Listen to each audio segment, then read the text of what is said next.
সরকারের যদি ক্ষমতা থাকে গেটটা খুলুক। এই এপার বাংলার সনাতনীরা গিয়ে বাংলাদেশের কি অবস্থা করে সেটা বাংলাদেশের সরকার বুঝতে পারবে। কাঠের হেলিকপ্টার আর 3 লক্ষ হাতে টানা রিক্সা দিয়ে ওরা কলকাতা দখল করবে। আমরা বলছি বেশি বাড়াবাড়ি করবেন না। যদি আমাদের মাথা ঘুরে যায়, ওপার বাংলার আপনাদের দেশের সনাতনীরা আপনাদের চট্টগ্রাম, সিলেট, রাজশাহী এগুলো কবজা করে নেবে। আসসালামু আলাইকুম। ভারতের কিছু হিন্দু ব্যক্তি, এদেরকে আমি পথভ্রষ্ট ব্যক্তি বলি, কারণ এদের কোনো জ্ঞান নেই, এদের কোনো বুদ্ধি নেই, এদের কোনো জ্ঞান নেই, এদের কোনো বুদ্ধি নেই। ঠিক আছে, এই ভিডিও সামাজিক যোগাযোগ মাধ্যমে এসেছে, এই ভিডিও ভাইরাল হয়েছে এবং আজকের আপনাদেরকে আমরা এই ভিডিও দেখাচ্ছি।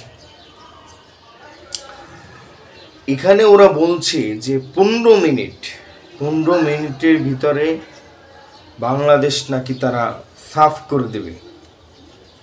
15 মিনিট কেন, 15,000 বছর যদি হয় তারপরও তোরা বাংলাদেশ কিছুই করতে পারবে না।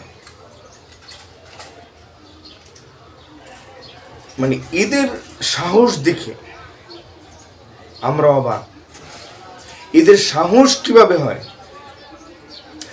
যেই দেশটা চলে বাংলাদেশের ব্যবসা বাণিজ্যের মাধ্যমে, যেই দেশটা চলে, যেই দেশটা ভারতের যে কলকাতা রয়েছে, সেই কলকাতার ডাক্তারদের দুমোটা ভাত হয় এই বাংলাদেশে রোগীরা যাওয়ার কারণে, বাংলাদেশে জনগণ যাওয়ার কারণে ডাক্তারবাবুদের দুবেটা ভাত খেতে পারে। তারা বড় বড় কথা বলছে। তারা বড় বড় কথা কিভাবে বলছে? কিভাবে বলছে? যেই ভারতবর্ষের মানুষেরা না খেয়ে মরে, না খেয়ে মারা যাচ্ছে, বাথরুম করবে, টয়লেট করবে, সেই টয়লেটের জায়গা নেই, সেই টয়লেটের জায়গা নেই। তারা আজকের আমাদেরকে বলছে 15 মিনিটে। দাদা বাবুরা শোনো, 15 মিনিট না, 15 বছরে তোমরা কিছু করতে পারবে না। 15 লক্ষ বছরেও কিছু করতে পারবে না।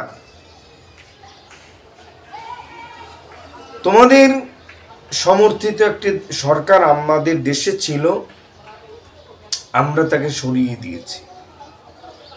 আমরা আমাদের জীবন দিয়ে আমাদের দেশের লক্ষ লক্ষ মানুষ নেমে তারপর আমরা তাকে সরিয়ে দিয়েছি। তোমাদের সমর্থনের লোকেরা, ভারতকে যারা সমর্থন করবে তাদের জন্য বাংলাদেশ না, তাদের জন্য বাংলাদেশ না। ভারতকে যারা সাপোর্ট করবে, বাংলাদেশ এর বিরুদ্ধে ভারতের হয়ে যারা কাজ করবে, তাদের জন্য এই দেশ না। এজন্য কথা বলবে, হুঁশ করে কথা বলবে। তোমরা কি করছো? ভারতের সংখ্যালঘুরা ঠিকমতো ঘুমাতে পারছে না, কিভাবে থাকতে পারছে না, তাদেরকে তোমরা অত্যাচার করছো। মানে দেশটা একেবারে কি হয়ে গেল? দেশটা, ভারত রাষ্ট্রটা কি হয়ে গেল? এই বিজেপি ক্ষমতা আসার পর থেকে কেউ শান্তিতে থাকতে পারছে না, কেউ না।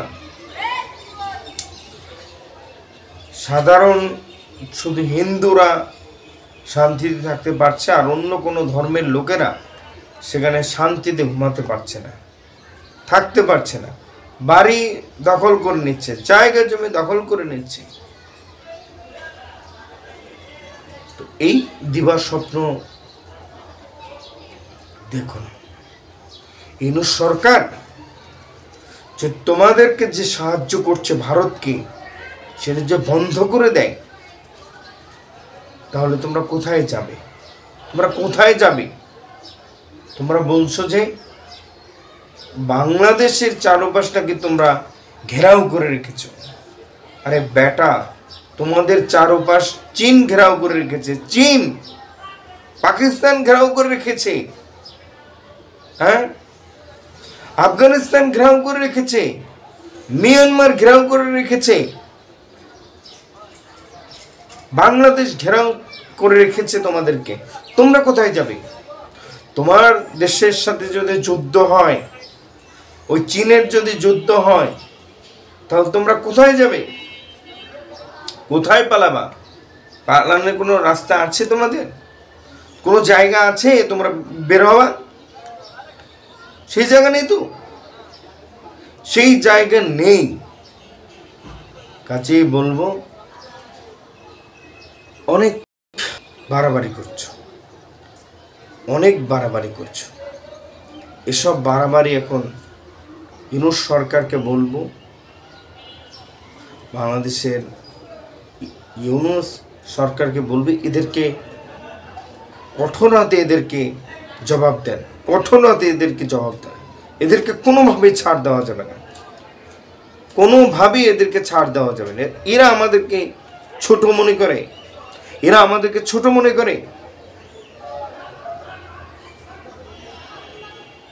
এটা কখনো হতে পারে না, এটা হতে পারে না।